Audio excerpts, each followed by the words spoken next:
ഒന്നാം സമ്മാനം പറയുന്നതിന് മുൻപായിട്ട് നമ്മുടെ digital partner movie world media അതിനെ പ്രതിനിധീകരിച്ചുകൊണ്ട് ഇവിടെ എത്തിയിരിക്കുന്ന ചീഫ് എഡിറ്റർ ഹൈദരാലി ഒപ്പം ശ്രീ വി എസ് കുഞ്ഞിമോൻ അവരെ വേദിയിലേക്ക് സ്വാഗതം ചെയ്യുകയാണ്. അതുപോലെ തന്നെ ഡോക്ടർ സെറീനയും വേദിയിലേക്ക് ക്ഷണിക്കുകയാണ്. യെസ്, ഇനിയിപ്പോൾ റൈറ്റൽ മിന്നൻ താരത്തിൻ്റെ ആ എല്ലാവരും പ്രതീക്ഷിക്കുന്ന ആ അടിപൊളി മുഹൂർത്തമാണ്. ഒന്നാമത് ആരെത്തി എന്ന് അറിയുവാൻ ആകാംക്ഷയോടെ എല്ലാവരും കാത്തിരിക്കുകയാണ്. ഓക്കെ, അപ്പോൾ ഡോക്ടർ സെറീന മാം പ്ലീസ്. അപ്പോൾ നമുക്ക് എല്ലാവർക്കും അറിയാവുന്നൊരു കാര്യമാണ്, ആതുര സേവന രംഗത്ത്, വൈദ്യശാസ്ത്ര രംഗത്ത്, അക്യുപഞ്ചർ ചികിത്സയിൽ ഇന്ന് കേരളത്തിലെന്നല്ല ഇന്ത്യയിലെന്നല്ല ഏറ്റവും നമ്പർ 1 ആയി നിൽക്കുന്ന ഒരു സ്ഥാപനമാണ് ബാക്ക് ടു ബാലൻസ് എന്ന് പറയുന്നത്. അപ്പോൾ ഒരു 2 വാക്ക് ഞങ്ങളോടൊന്ന് സംസാരിക്കണം. എല്ലാവർക്കും നമസ്കാരം. എല്ലാവരും വിജയിച്ചിട്ടുണ്ട്. പക്ഷേ പ്രൈസ് നമുക്ക് ഈ പറഞ്ഞ പോലെ ഫസ്റ്റ് സെക്കൻഡ് തേർഡായിട്ടേ കൊടുക്കാൻ പറ്റത്തുള്ളൂ. പക്ഷേ ഞാൻ വന്നതൊരു 7 o'clock ആയി. പക്ഷേ എനിക്ക് തോന്നുന്നു എല്ലാവരും വിജയികൾ തന്നെയാണ്. അപ്പോൾ എല്ലാ വിജയിച്ച ആൾക്കാർക്കും ഞാൻ ആശംസ അറിയിക്കുകയാണ്. ഞാൻ ബേസിക്കലി ലക്ഷദ്വീപാണ്. അപ്പോൾ ഞാൻ കുറേ നേരം ഇവിടെ ഇരുന്നപ്പം കുറച്ച് ക്രൂസ് വന്നതിനോട് ചോദിച്ചു ബോറടിക്കുന്നുണ്ടോ എന്നൊക്കെ ചോദിച്ചിരുന്നു.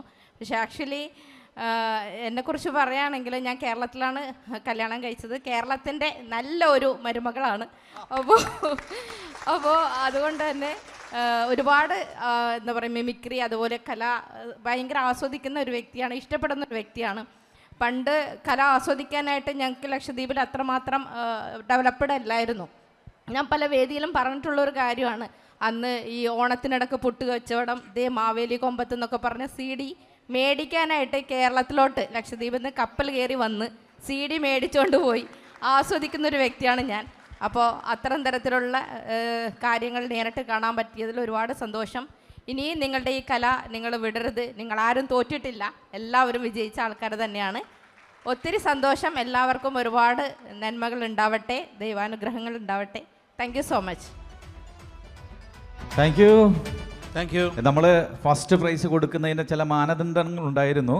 ഒന്ന്, അനുകരിക്കുന്നതെല്ലാം ഒന്നിനൊന്ന് മെച്ചം ഉള്ളതായിരിക്കണം. പിന്നെ ഹാസ്യം പൂർണ്ണമായിരിക്കണം. അത് ഒരു കോമഡിയിലൂടെ അവതരിപ്പിക്കാൻ അത് അവർക്ക് സാധിച്ചു. അതുപോലെ തന്നെ നമ്മൾ ഹാസ്യ അനുകരണ കലയാണ് മിമിക്രി. അപ്പോൾ അനുകരണത്തിൻ്റെ സാധ്യതകളും കൂടി മുന്നിട്ട് നിൽക്കണം. ടോട്ടലി മൊത്തത്തിൽ നമ്മളെ അട്രാക്റ്റ് ചെയ്യണം. അപ്പോൾ ഇനി ഹൈദരലിയോടാണ് ചോദിക്കാനുള്ളത്. പ്രിയപ്പെട്ട ഹൈദരലി, ഇതൊക്കെ വെച്ച് നോക്കുമ്പോൾ ഈ ഒരു മത്സരത്തെ എങ്ങനെ വിലയിരുത്തുന്നു? അല്ല, ഇത് ഒന്നും പറയാനില്ല കേട്ടോ. ഈ സംഘടനയോട് വലിയ ബിഗ് സല്യൂട്ടാണ് കേട്ടോ. Thank you. Big salute. ഇത്രയും പേരെ കോർത്തിണക്കി ഒരു മത്സരം. എനിക്ക് ചോദിക്കാനുള്ളത്, എനിക്ക് പറയാനില്ല, എനിക്ക് ജഡ്ജസ്മാരോടാണ് ചോദിക്കാനുള്ളത്. പ്രസാദ് കേട്ടോ, ഞാൻ നേരത്തെ പറഞ്ഞു നിങ്ങളുടെയൊക്കെ മിമിക്രി കണ്ട് വളർന്ന ഒരു വ്യക്തിയാണ്. പക്ഷെ നിങ്ങളിത് ജഡ്ജിങ് ചെയ്യണമെങ്കിൽ നിങ്ങൾ ഒത്തിരി റിസ്ക് എടുത്തിട്ടുണ്ട് കേട്ടോ. ഫസ്റ്റും സെക്കൻഡും തേർഡും കണ്ടെത്തണമെങ്കിൽ എങ്ങനെയായിരുന്നു ആ റിസ്ക്? അയ്യോ, വല്ലാത്തൊരു ചോദ്യമാണ് ചോദിക്കുന്നത്. ഞാൻ അങ്ങനത്തെ ചോദ്യം ചോദിക്കുള്ളൂ. ഈ റിസ്ക് എങ്ങനെയാണ് വാക്കുകൾ കൊണ്ട് പറഞ്ഞ് മനസ്സിലാക്കുന്നത്? അപ്പോൾ ഇതിനെക്കുറിച്ച് പ്രസാദ് തന്നെ വിശദമായിട്ട് പറയും. അതെ അതെ. ഇത് എനിക്ക് ഒരു കാര്യം പറയാനുണ്ട്. ഞാൻ 6ാം ക്ലാസ് മുതലാണ് മത്സരത്തിൽ തുടങ്ങിയത്, ഈ മോണാക്ട് മിമിക്രി മത്സരങ്ങൾ. അപ്പോൾ ഈ മത്സരത്തിൽ പങ്കെടുത്തു കഴിഞ്ഞാൽ ഓരോ വ്യക്തികളുടെയും ചങ്കിടിപ്പ് എനിക്ക് ശരിക്കും മനസ്സിലാവും. കാരണം വർഷങ്ങളോളം ഞാൻ ഈ ചങ്കിടിപ്പ് അനുഭവിച്ചതാണ്. ഓരോ പ്രാവശ്യവും പ്രൈസ് അനൗൺസ് ചെയ്യുന്നതിന് മുമ്പ് കിട്ടുമോ എന്നിങ്ങനെ ആകാംക്ഷയോടെ പ്രതീക്ഷയോടെ ഞാൻ കാത്തിരുന്നിട്ടുണ്ട്. ഇപ്പോൾ ആ ഒരു പ്രതീക്ഷ തന്നെയായിരിക്കും പലർക്കും ഉള്ളത്. അതുപോലെ തന്നെ എല്ലാവർക്കും ഇത് അറിയാനുള്ള ഒരു ആഗ്രഹം ഉണ്ടാവും. അപ്പം ഞാൻ ശരിക്കും ഇവരിലൊരാളാണ്. ഒരുപാട് വർഷങ്ങൾ, 10-20-30 വർഷങ്ങൾ ഇവരിലൊരാളാണ്. അതുകൊണ്ട് ഇവരുടെയൊക്കെ ഫീലിംഗ് എന്താണെന്ന് മറ്റാരേക്കാൾ കൂടുതൽ എനിക്ക് മനസ്സിലാകും എന്നുള്ളതാണ് ഇതിൻ്റെ ഒരു പ്രത്യേകത. തീർച്ചയായിട്ടും ഈ പ്രത്യേകത പറയുമ്പോൾ ഞാൻ ഒത്തിരി കലോത്സവം റിപ്പോർട്ട് ചെയ്യാൻ പോയൊരു വ്യക്തിയാണ്. മിമിക്രി വേദിയിലൊക്കെ കലോത്സവം റിപ്പോർട്ട് ചെയ്യാൻ പോയാൽ എനിക്ക് 4-5 സ്റ്റേറ്റ് അവാർഡ് കിട്ടുന്നുണ്ട് റിപ്പോർട്ടിങ്ങിന്. അവിടെയൊക്കെ കൈക്കൂലി എന്ന് പറയുന്നൊരു സംഭവമുണ്ട്. പക്ഷെ ഇവിടെ നിങ്ങൾ അവിടെ ഇരുന്നിട്ട് ഏറ്റുപോലും പോയി കണ്ടിട്ടില്ല. അതാണ് നിങ്ങൾ എനിക്ക് കണ്ട ഏറ്റവും വലിയ ഒരു മാന്യത എന്ന് പറയുന്നത്. ബാത്റൂമിൽ പോയി 2 പ്രാവശ്യം ബാത്റൂമിൽ പോയപ്പോൾ നിങ്ങളുടെ പുറകിൽ ആരും ഒന്നും ഞാൻ കണ്ടിട്ടില്ല. നിങ്ങൾ പോകുന്നു, നിങ്ങൾ 3 പേരും തിരിച്ചു വരുന്നു, അവിടെ തന്നെ ഇരിക്കുന്നു. ഉച്ചയ്ക്ക് ഭക്ഷണം കഴിച്ചായിരുന്നു? ഭക്ഷണം കഴിച്ചു. അവിടെയും ആരും എത്തിയിട്ടില്ല. കലോത്സവ വേദിയിൽ 10-12 വർഷം റിപ്പോർട്ട് ചെയ്തിട്ട് സംസ്ഥാന സർക്കാരിന് 4 സംസ്ഥാന അവാർഡ് വാങ്ങിയ ഒരു റിപ്പോർട്ടറാണ്. അതെന്താന്ന് മിമിക്രിയാണ് എൻ്റെ ഏറ്റവും വലിയ കലയെന്ന് ഞാൻ കണ്ട് മാത്രമല്ല ഇതിനെ കൂടാതെ നമ്മളുടെ ഈ ആളുകൾ ഇത്രയും പേര് നമ്മളുടെ ഈ പ്രോഗ്രാം കണ്ടുകൊണ്ടിരിക്കുകയാണ്, അവരും വിലയിരുത്തുന്നുണ്ട്. തീർച്ചയായിട്ടും പ്രസാദ് അതെ, ആ വിലയിരുത്തൽ പോലും നമ്മൾ മുഖവിലേക്ക് എടുക്കുന്നുണ്ട്. എനിക്ക് ഈ ലക്ഷദ്വീപുകാരോട് ഒരു ചോദ്യം ചോദിച്ചോട്ടെ, ഒരു ചോദ്യം ചോദിച്ചോ, ഒന്ന് മൈക്ക് കൊടുക്കും. നിങ്ങൾ ആ ലക്ഷദ്വീപ് ഭാഷയിലൊന്ന് സംസാരിക്കുമോ? ആൾക്കാർ വിചാരിക്കും ഞാൻ വല്ല ചീത്ത പറയാണോ എന്നൊക്കെ വിചാരിക്കും. ഇല്ല, ഒരിക്കലും ഇല്ല. ഞങ്ങൾ വന്നിട്ടുണ്ട്, കണ്ടിട്ടുണ്ട്, അത് അതെ അനുഭവിച്ചിട്ടുണ്ട്. അതെ തീർച്ചയായിട്ടും. അപ്പൊ അതുകൊണ്ട് അവിടുത്തെ ഒരു സ്നേഹം എന്താന്നൊക്കെ നിങ്ങൾ മനസ്സിലായിട്ടുണ്ടാവും. ഉണ്ട്. അപ്പോൾ എന്താ പറയണ്ടെന്ന് എനിക്കറിയില്ല. എന്തെങ്കിലും ഒരു വേർഡ് അല്ല, നമ്മൾ ഇവിടെ പരിപാടിയെ കണ്ടു, എങ്ങനെ ഉണ്ടായിരുന്നു, ഇഷ്ടപ്പെട്ടു? ഞാൻ 18 വർഷമായിട്ട് ഇവിടെ വന്നിട്ട്, പക്ഷെ എന്നാലും എൻ്റെ ബ്രീത്ത് എല്ലാം ഉള്ളത് ലക്ഷദ്വീപിൽ തന്നെയാണ്, അവിടുത്തെ മണ്ണിൽ തന്നെയാണ്. അതുകൊണ്ട് ഭാഷ, ലക്ഷദ്വീപ് ഭാഷ പറയാൻ കിട്ടിയ ഒരു അവസരം ഞാൻ എന്തായാലും പാഴാക്കില്ല. മലയാളം ഇവിടെ വന്ന് പഠിച്ചതാണ്. ഇത്രയും നന്നായിട്ട് ഞാൻ മലയാളം പറയുന്നുണ്ടെന്നാണ് എൻ്റെ നല്ല വിശ്വാസം. അതുകൊണ്ട് ഞാൻ ഇവിടെ വന്ന് മലയാളം പഠിച്ചതിന് ഒരു ചെറിയൊരു കയ്യടിതാണ്. അപ്പോൾ എന്തായാലും ഭാഷ തുടങ്ങാൻ പോവാണ്. ഏകദേശം ഒരു മലയാളമായിട്ട് മിക്സ്ഡ് ആണ്. മലയാളം, ഹിന്ദി, ഉറുദു, തമിഴ് എല്ലാം കൂടി മിക്സ്ഡ് ആയിട്ടുള്ളൊരു ഭാഷയാണ്. ഈ മിന്നും താരം പരിപാടി നല്ല ഹരമുണ്ടാണ്. പിന്നെ നല്ലോണം నాకు സന്തോഷം കളിഞ്ഞിന് ഇതെല്ലാം കണ്ട് ചിരിച്ച് నాకు കളി അങ്ങനത്തെ മട്ടായിപ്പാനെ.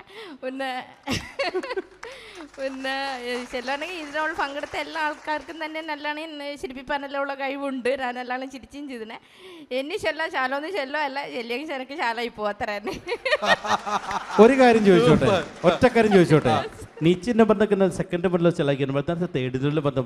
പക്ഷേ ഒരിക്കലും ചേട്ടനെ കണ്ട അങ്ങനെ തോന്നൂല നമുക്ക്. ഇല്ല, നമ്മൾ ആരും തെറ്റിദ്ധരിച്ചിട്ടില്ല. അതെന്താണെന്ന് അറിയണം നമുക്ക്. ഞാൻ ചോദിച്ചത് അതല്ല, ഈ ഫസ്റ്റും സെക്കൻഡും തേർഡും കിട്ടിയ ആൾക്കാരെ ലക്ഷദ്വീപിലേക്ക് കൊണ്ടുപോകുമോ ഒരു ടൂറായിട്ട്? ഓഫ് കോഴ്സ്, എല്ലാവർക്കും സ്വാഗതം. ഒരു ഉറപ്പ് തരാമോ ഞങ്ങൾക്ക്? ഉറപ്പായിട്ടും. ഫസ്റ്റ് സെക്കൻഡ് തേർഡ് സ്ഥാനങ്ങൾ കിട്ടിയവർക്ക് ലക്ഷദ്വീപിൽ പോകാനുള്ള ഒരു അവസരവും കൂടി ഞങ്ങൾ ഒരുക്കുകയാണ്. മാഡത്തിന്റെ സ്പോൺസറിംഗ് ആണ്. അതാണ് ഞാൻ ലക്ഷദ്വീപ് ഭാഷയിൽ ചോദിച്ചത്. തീർച്ചയായിട്ടും. ഇപ്പൊ ഹൈദർ സാറ് ഈ ഒരു മൈക്ക് തന്നപ്പോ എന്തെങ്കിലും ഒരു ഇതുണ്ടാവും എന്ന് എനിക്ക് അറിയായിരുന്നു. പിന്നെ അതുപോലെ തന്നെ ഒരു കാര്യം കൂടി അനൗൺസ് ചെയ്യാണ്. കാരണം എൻ്റെ ക്ലിനിക്ക് ഉള്ളത് കളമശ്ശേരി, അതുപോലെ തലശ്ശേരി, മാംഗ്ലൂരാണ്. ഇത് ഒരു ഓൾട്ടർനേറ്റീവ് ക്ലിനിക്കാണ്. അത് അക്യുപഞ്ചർ, ഹോമിയോ, ആയുർവേദ അങ്ങനെയുള്ള കുറേ ഓൾട്ടർനേറ്റീവ് സിസ്റ്റമാണ്. കപ്പിംഗ് തെറാപ്പി, മാനുവൽ തെറാപ്പി, കൈറോപ്രാക്ട് എന്നൊക്കെ നിങ്ങൾ കേട്ടിട്ടുണ്ടാവും. നമ്മുടെ ക്ലിനിക്കിൻ്റെ മോട്ടോ തന്നെ പൈസ ഇല്ലെങ്കിലും ചികിത്സ മുടക്കരുതെന്നാണ്. ഞാനത് എല്ലാ പബ്ലിക്കിലും പറയുന്ന കാര്യമാണ്. കാരണം പൈസക്കാർ മാത്രം ഹെൽത്തി ആയിട്ടിരുന്നാൽ മതി എന്നുള്ള കൺസെപ്റ്റ് ഇല്ല. പാവപ്പെട്ടവർക്കും ആരോഗ്യം വേണം. അപ്പം അതുകൊണ്ട് ആ ഒരു മോട്ടോ വെച്ചിട്ടാണ് ഞാൻ തുടങ്ങിയത്. എൻ്റെ ഒരു സക്സസ് എന്ന് പറയുന്നത് എൻ്റെ ടീം വർക്ക്സ് ഇവിടെ ഉണ്ട്. കുറച്ചൊന്ന് എണീറ്റിക്കാവോ? തീർച്ചയായിട്ടും ഒന്ന് എഴുന്നേറ്റ് കാണട്ടെ. കുറച്ച് പേരാണ് വന്നിട്ടുള്ളൂ. എന്തായാലും ഞാനിവിടെ നിൽക്കുന്നതിൻ്റെ കാരണം എൻ്റെ ഹസ്ബൻഡും അതുപോലെയുള്ള ഈ ടീം വർക്ക്സ് ആണ്. സഹീർ സാറ്, അതുപോലെ തന്നെ അമീർ, ഷബീദ് എല്ലാവരും ഉണ്ട്, സഫ്രി. കേരളത്തിലെ ഏറ്റവും നല്ല മരുമോളെന്നാ പറഞ്ഞിട്ടുണ്ട്. അമ്മായിയമ്മ ഉണ്ടെങ്കിൽ ഒന്ന് കാണാമായിരുന്നു. അമ്മായിയമ്മ ഒരു കുഴപ്പമില്ല, ഇപ്പോഴും ഒരുമിച്ച് തന്നെയാണ് ഞങ്ങൾ ഉള്ളത്. ഒത്തിരി സന്തോഷം. ഒരു കാര്യം കൂടെ പറയട്ടെ. എന്തായാലും ഞങ്ങളെ മൂവി വേൾഡ് മീഡിയയുടെ MD ഇവിടെ ഇല്ല, ദുബായിലാണ്. തലവൻ സിനിമയുടെ പ്രൊമോഷൻ ദുബായിൽ നമ്മൾ ഏറ്റെടുത്തിരിക്കുകയാണ്. ഈ പരിപാടി ഉള്ളതുകൊണ്ട് ഞാനും ജീമും പോയിട്ടില്ല. അവിടെ തലവൻ സിനിമയുടെ പ്രൊമോഷൻ നാളെയും മറ്റന്നാളും ദുബായിൽ നടത്തും. അങ്ങനെ ഞങ്ങൾ ഇന്ത്യയിൽ മാത്രമല്ല പുറത്തും വ്യാപിച്ച് കിടക്കുന്ന ഒരു യൂട്യൂബ് ചാനലാണ് മൂവി വേൾഡ് മീഡിയ എന്ന് ഒന്നും കൂടെ ഓർമ്മപ്പെടുത്തുകയാണ്.